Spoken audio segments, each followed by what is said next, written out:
cancer, which was a dreadful disease 2 decades back, I no more call it as a dreadful disease.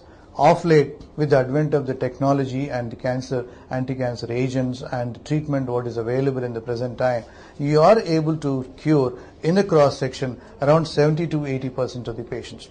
Earlier, 2 decades back, it used to be only 20 to 30%. Now, we are able to cure almost 60 to 80% of the cases what we are diagnosing these days.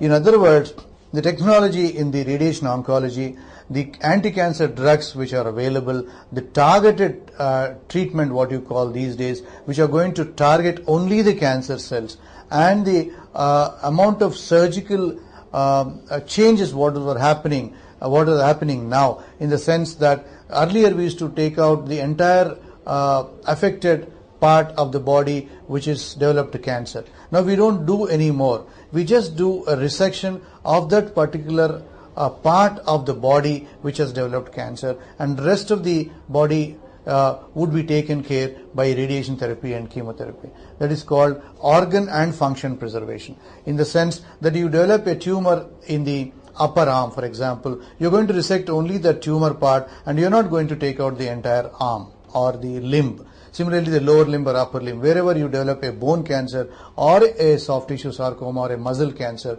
you're no more going to amputate the limb, but you're only going to do resection of that particular limb and take care with chemo and radiation therapy, and you're going to have the organ preserved totally.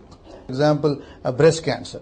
You develop a breast cancer, earlier we used to do total removal of the breast. These days we don't need to do a total removal of the breast. We just take out the lump and then you preserve the breast in total, and simultaneously we are curing the disease.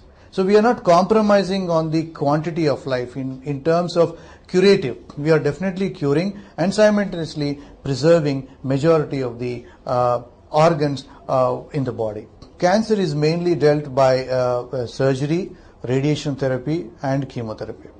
So surgery is mainly has changed a lot in the recent times, from the radical surgeries of removing the parts and the limbs to conserving the parts and the limbs. That means to say it's only take out the affected part of the affected part and not the entire part as such. So you are preserving the organ and only resecting out the tumor.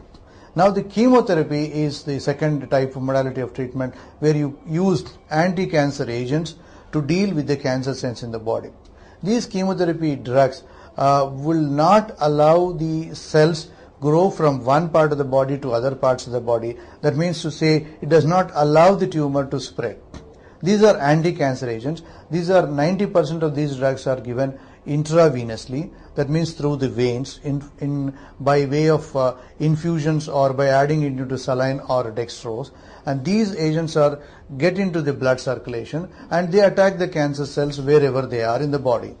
So these are anti-cancer agents, so these are quite toxic drugs, and this, apart from doing good to the body, it does have some side effects, in the sense that you might have hair loss, you might have a soreness in the oral cavity, you might feel weak, your bone marrow might be suppressed, your blood cells like red blood cells, white blood cells might come down. So in the process, your immunity of the body would come down when you use chemotherapy for treating cancer. But these things are very temporary, and most of the patients would recover within a week's time. With the side effects of the chemotherapy would be recovered in a week or 10 days time.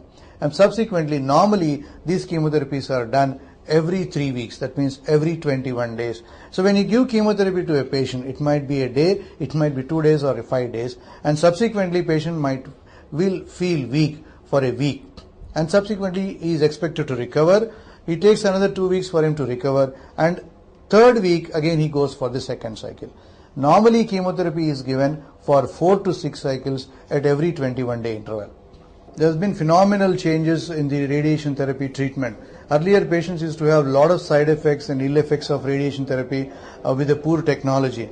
With the advent of the latest computer technology, the treatment of radiation per se has become very, very minimally toxic and very highly efficient and precise. So you have very least toxic side effects, and you have very high doses delivered to the tumor proper. So with the radiation therapy, we are able to cure majority of the cancers with the minimal side effects these days. Now cancer is mainly treated by surgery, radiation therapy and chemotherapy. So every patient may not require all the three modalities of treatment. Some patients might require only surgery and radiation, some patients would require chemotherapy alone, some patients might require all the three modalities of treatment.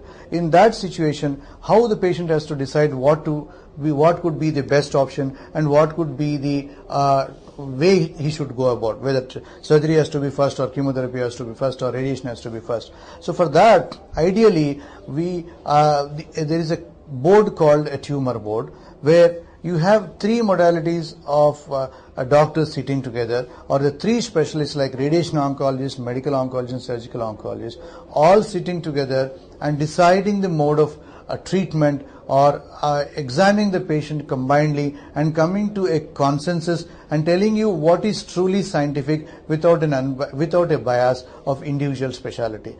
This would certainly help the patient to get a comprehensive, unbiased scientific opinion what is the best option in that particular type of tumor, in that particular type of patient. So that would certainly give a better results and a better outcome.